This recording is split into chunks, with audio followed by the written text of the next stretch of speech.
Ara que només queden 4 mesos per Nadal, imagineu per un moment que aquesta taula és un carrer comercial molt transitat un dissabte al matí. Imagineu també que aquesta merenga enorme, farcida de nata, és una mare jove carregada de compres.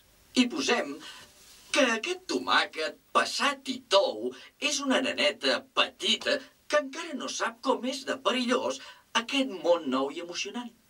I posem també que aquest paquet de plàtan aixafat és un ciutadà de la tercera edat, cec i assegut en una cadira de rodes.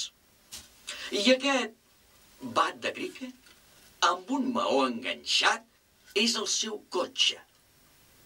Què passa si el cotxe puja sobre la vorera?